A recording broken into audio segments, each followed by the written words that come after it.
Amém. Salve mais uma vez a igreja com a paz do Senhor. Amém? Amém. Como é bom estarmos na casa do Senhor. E como é melhor ainda quando nós estamos na casa do Senhor e sentindo a sua presença.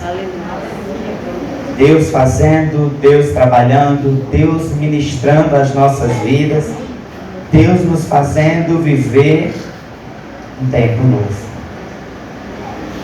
E Deus, Ele tem coisas grandes para continuar fazendo sobre nós. Eu gostaria que você abrisse sua Bíblia no Evangelho segundo escreveu Lucas, capítulo 23. Pode entrar, Marcinho. Nós amamos você, Marcinho. Louvado seja Deus. Está ali, tentando se esconder. Evangelho segundo escreveu Lucas, capítulo 23, a partir do verso 13. Vamos fazer a leitura juntos. E daqui a pouco nós vamos lá para Isaías capítulo 53. Evangelho segundo escreveu Lucas, capítulo 23, a partir do verso 13 diz: Então Pilatos reuniu os sacerdotes principais e as outras autoridades judaicas juntamente com o povo e anunciou sua sentença: Vocês me trouxeram este homem acusando-o de provocar uma revolta contra o governo. Eu o interroguei na presença de vocês e não encontro nenhuma base para as acusações que fazem contra ele. Herodes chegou à mesma conclusão e devolveu a nós: Nada do que este homem tem feito merece pena de morte. Portanto, eu mandarei açoitá-lo e o soltarei.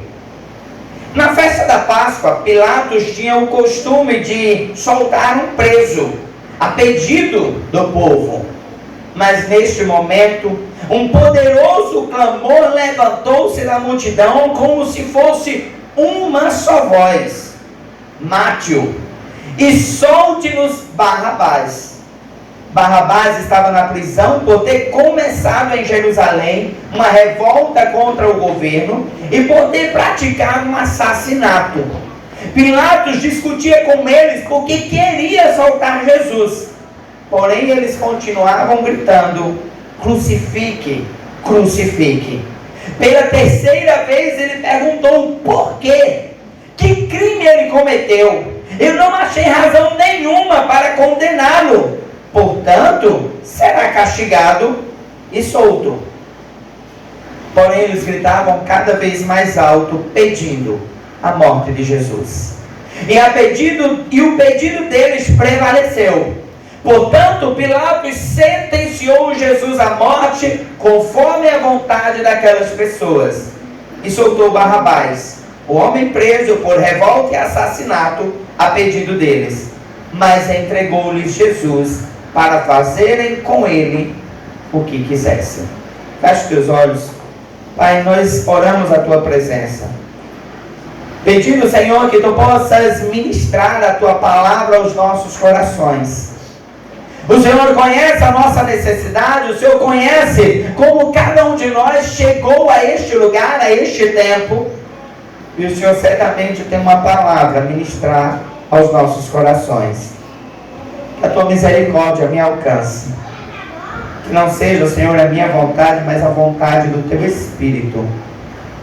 Nisto a tua igreja, nós choramos em nome de Jesus. Amém. Podeis assentar, irmãos? O texto que nós acabamos de ler, ele certamente é um texto um tanto conhecido de cada um de nós. Porque nós já ouvimos falar por inúmeras vezes sobre o ato do julgamento, da crucificação, da ressurreição de Jesus Cristo, a razão pelo qual ele executou, ele se permitiu executar em todo esse plano, mas um plano que ele tem um propósito, muitas vezes desprezado por nós. E sabe, queridos, quando eu digo desprezado, é porque por muitas vezes nós estamos vivendo como se nós não tivéssemos sido alcançados por esse sacrifício. E a palavra do Senhor, ele mostra que Jesus, ele estava sendo levado até Pilatos, e ele estava sendo levado por uma justificativa, que se tornava, ao analisar daquele homem, daquela autoridade, algo equivocado. Mas a multidão queria, e a multidão clamava pela crucificação de Cristo.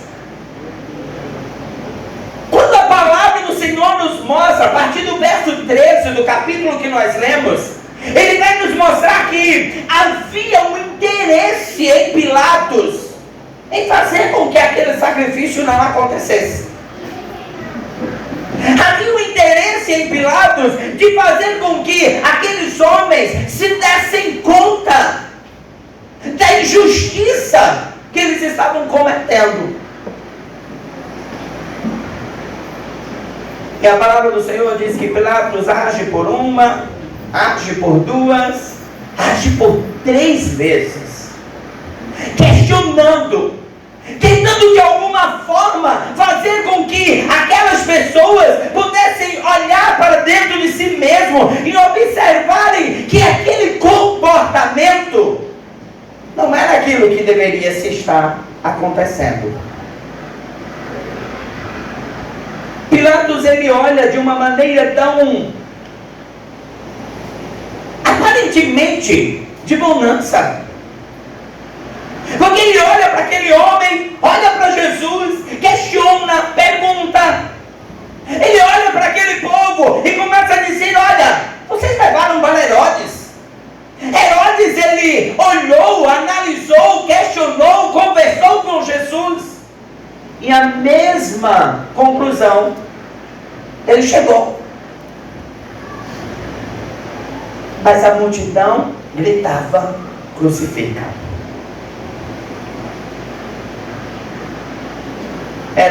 Pilatos chega para aquela multidão, atender ao pedido da multidão para que na Páscoa pudesse soltar um homem.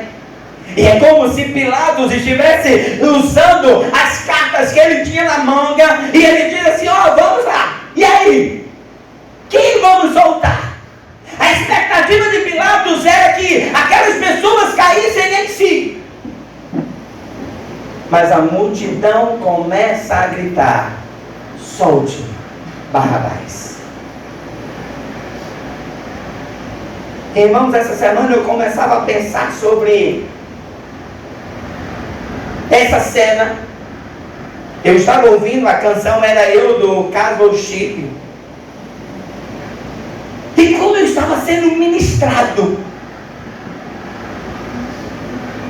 Porque quando nós paramos para observar, para analisar aquela condição aparentemente de bondade de Pilatos, aquela condição aparentemente de tentar fazer com que não é assim, na verdade tinha um propósito maior. O propósito do Senhor era fazer com que o cumprimento de uma profecia já deixada lá atrás por Isaías, ela pudesse ser concluída. Quando a multidão gritava por Barrabás, era como se dissesse: coloque ele no lugar.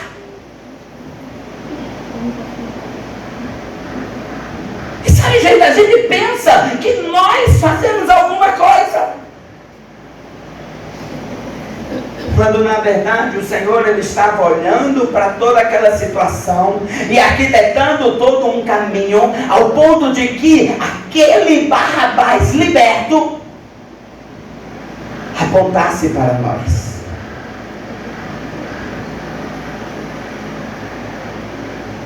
Aquele Barrabás incitador de discórdia, aquele Barrabás assassino, aquele Barrabás que havia cometido coisas que haviam sido desordeira às leis daquele tempo. Ele apontava para um homem e uma mulher que não era diferente de Barrabás. apontava para mim e para você. Apontava para um homem e uma mulher falho.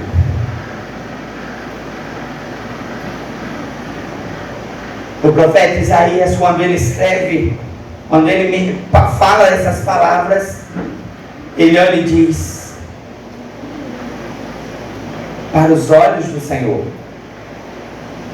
aquele homem, Jesus, era um pequeno ramo brotando em uma raiz em terra seca. Irmãos, quando Isaías está dizendo essas palavras, ele está dizendo: é a partir dele. A ação de ser algo que pudesse florescer, algo que pudesse mudar, algo que pudesse ser restaurado. Ele estava dizendo: olha, é a partir daquele pequeno ramo, daquele homem que Pilatos está olhando e está dizendo: que injustiça! Que ato tão perverso essa sociedade está cometendo para com esse homem. A palavra já apontava dizendo: é por meio dele. Não é pela bondade de Pilatos, não é pela palavra tão horrenda da multidão, mas Jesus precisava passar por tudo aquilo para que Barrabás fosse solto, para que Isaac fosse solto, para que Eliane fosse solta. Ele tomou o nosso lugar. Ele tomou a posição que era de Barrabás. Ele tomou a posição que era minha. Queridos, Barrabás, pela lei judaica, ele poderia ser crucificado. Jesus não. Jesus foi levado para as autoridades romanas, porque eles podiam condenar Jesus.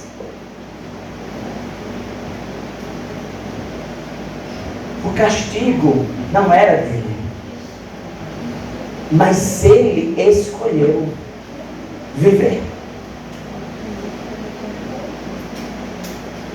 Isaías apontava para essa realidade.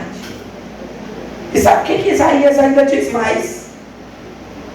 Para o Senhor, Jesus apontava para algo que seria aquilo que faria florescer no meio da sociedade. Agora ele faz um contraponto e ele diz: mas para o homem, para a sociedade, ele era desprezado, pois não encontravam nele nada, beleza alguma.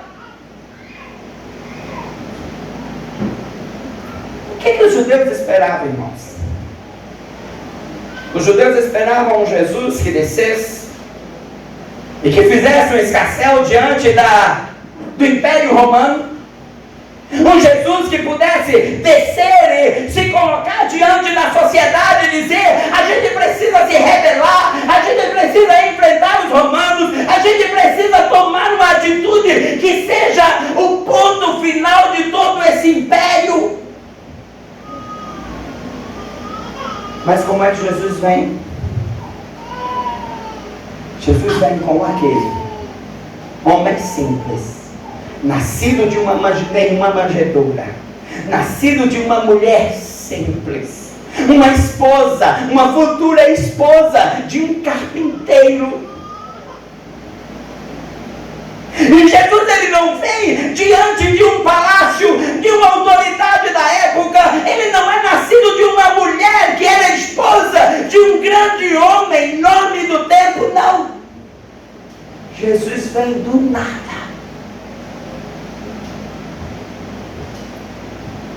E como a sociedade olhava para Jesus, desse não vem nada. Ele não tem voz. Ele não tem atitude. Ele não tem um nome.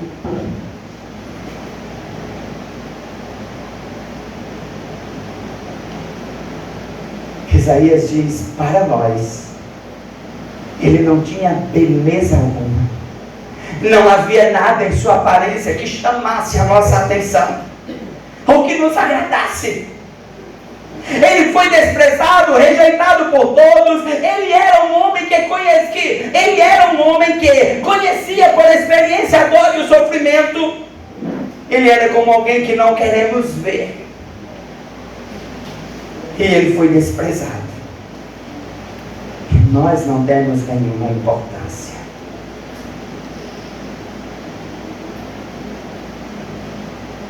Mas o castigo que era nosso, aquele homem que ninguém dava nada por ele, ele levou sobre si.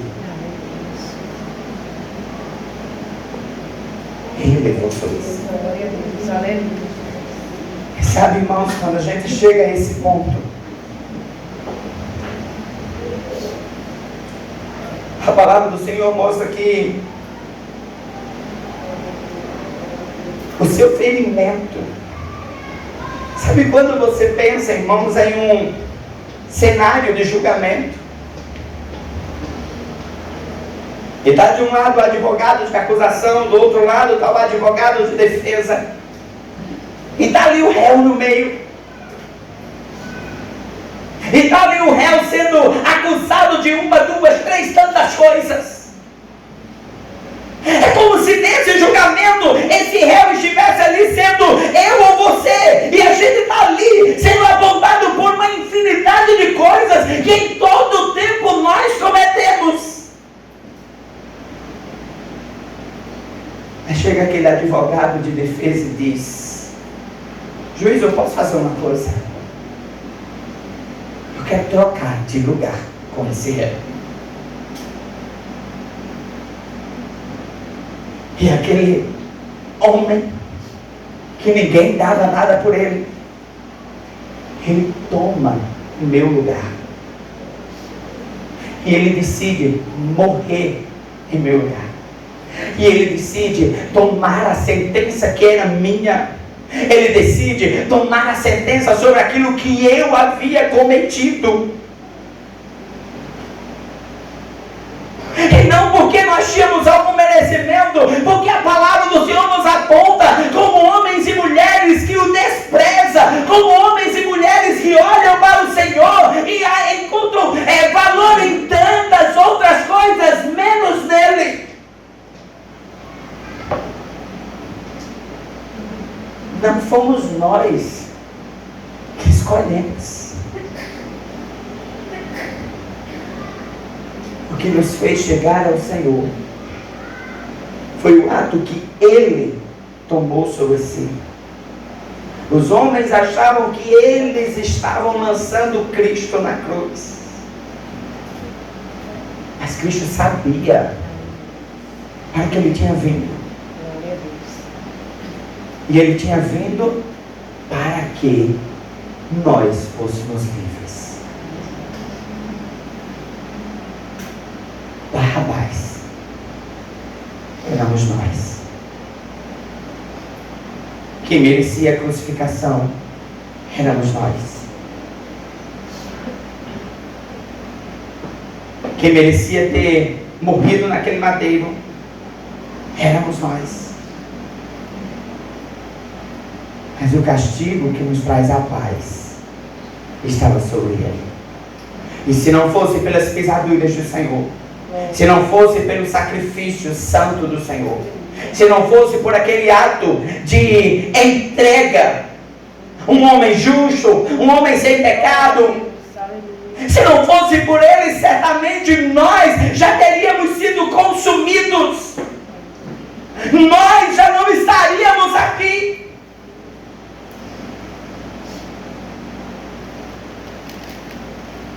Sabe, queridos, não é nada que fazemos. É engraçado como nós achamos que fazemos alguma coisa. Não fazemos nada. Se não for o Senhor, se não for o cuidado do Senhor, se não for a misericórdia do Senhor, O profeta Jeremias, quando ele escreve Lamentações 3, ele diz essas palavras, ele diz, olha, sabe por que nós não somos consumidos? Porque a misericórdia do Senhor toda manhã se renova.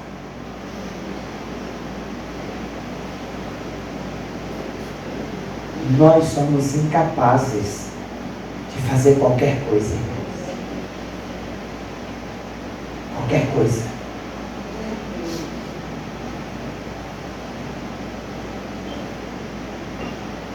Nós precisamos olhar para o Senhor. E em todo tempo nós sermos servos humildes de dizer, Deus, obrigado o tamanho ato sobre a minha vida. Obrigado.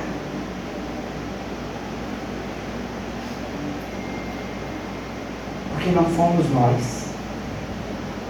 Porque nunca é nós.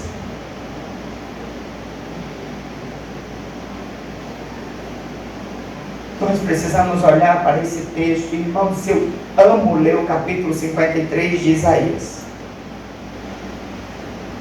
Porque, queridos, nós somos tão fracos.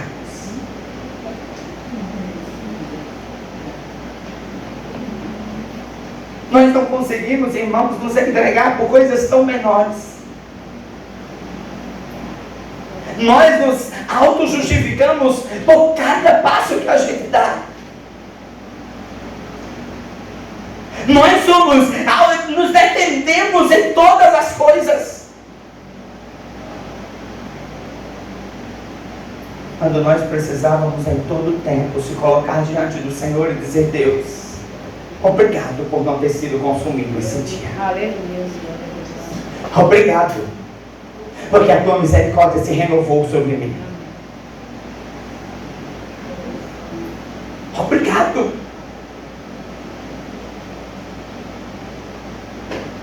Porque nós temos em todo tempo uma seta apontando para nós. Todo tempo mostrando o quanto nós somos pecadores, falhos. O quanto nós em todo tempo agimos de uma maneira que desagrada ao Senhor. E a gente conhece ao Senhor.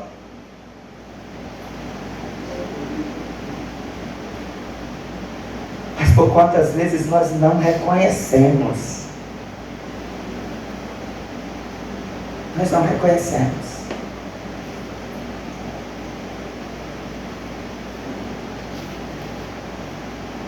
A gente quer viver uma relação com Deus da forma que nos agrade. Nós queremos viver uma relação com Deus como se fosse um processo de barganha.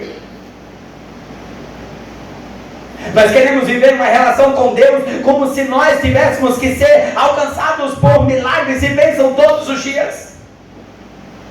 Nós queremos viver uma relação com o Senhor, onde em todo tempo, Senhor, eu quero ouvir tua voz, fala aí, o Senhor vai lá e diz, eu tenho que falar, porque o meu filho quer falar.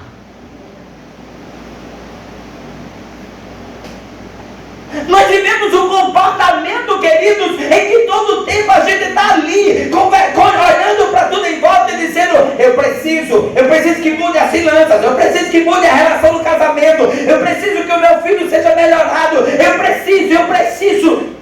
Queridos, nós já alcançamos o que realmente precisávamos. Ser desculpado pelo Senhor.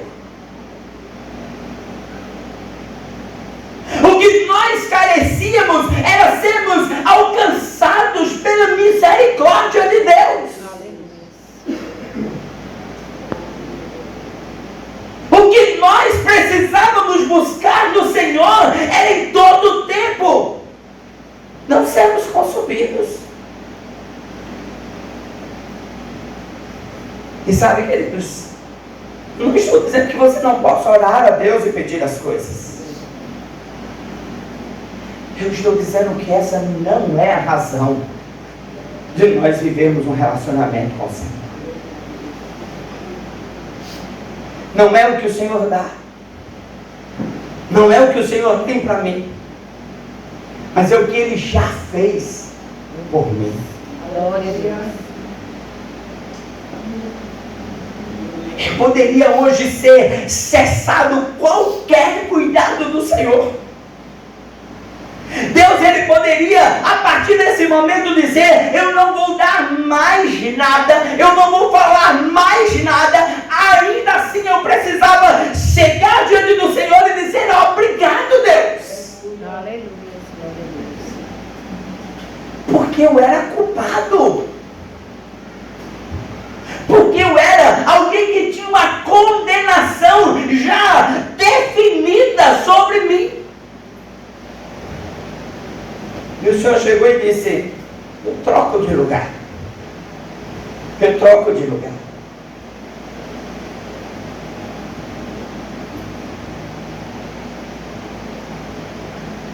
Eu troco de lugar. Quando a gente olha filmes, e eu estava assistindo uma série essa semana, onde a filha de um personagem, ela precisa de um transplante de coração, e ele não consegue nenhum na fila, porque a fila era enorme.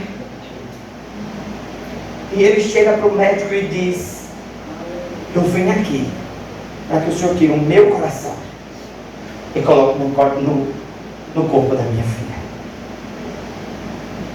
Eu escolho morrer para que a minha filha viva. Foi isso que o Senhor fez por nós, irmãos. Ele escolheu morrer para que nós pudéssemos viver. Ele escolheu o nosso sacrifício. E você para pensar, queridos, é fácil nós fazermos isso por quem amamos, por quem tem algum vínculo. Você parar e pensar, é fácil Jaciela chegar e dizer assim: eu dou meu coração para que Stanley viva, é o filho dela. Mas o Senhor fez isso por homens e mulheres que eu desprezava. O Senhor fez isso por homens e mulheres que não davam valor a quem Ele era. O Senhor fez isso por homens e mulheres que não tinham nada que pudesse dizer: merece. Nós não merecemos nada, irmãos.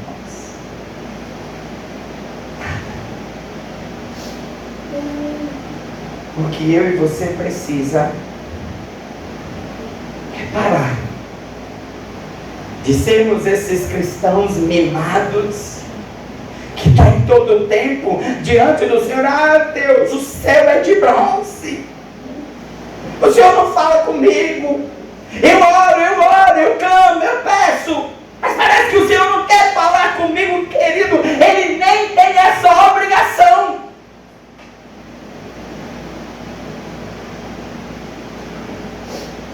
Ele já fez o bem maior sobre você. Você hoje é salvo, você hoje é liberto, você hoje é transformado.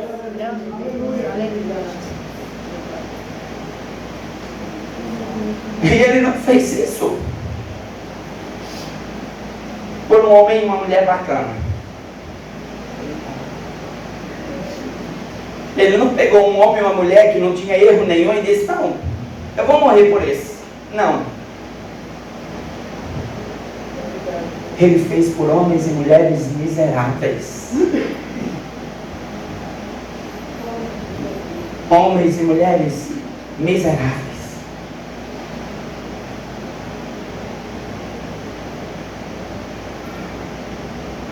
Nós precisamos, irmãos, em todo tempo voltar os nossos olhos para a mensagem da cruz.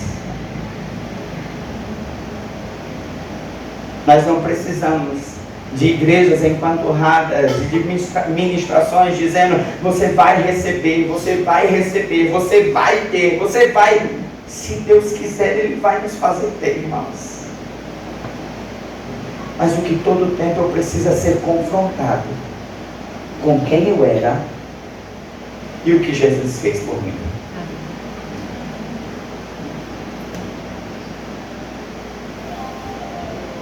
Você já parou para pensar que você tem testemunho de um passado terrível.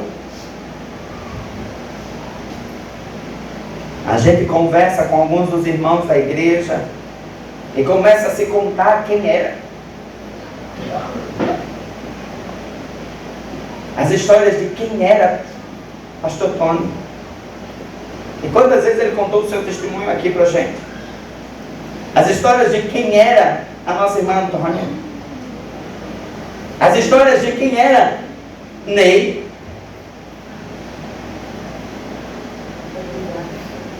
E o Senhor pegou esse miserável homem, essa miserável mulher, e disse: eu vou mudar. E no poder do seu sangue, mudar. Porque Ney buscou o Senhor. Nós de nós mesmos desprezamos Deus. Quando é uma escolha nossa, a nossa carne escolhe pelo pecar, pelo agradar essa carne, pelo fazer o que essa carne deseja.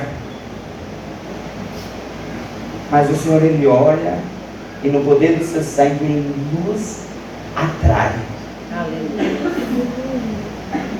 Nos atrai.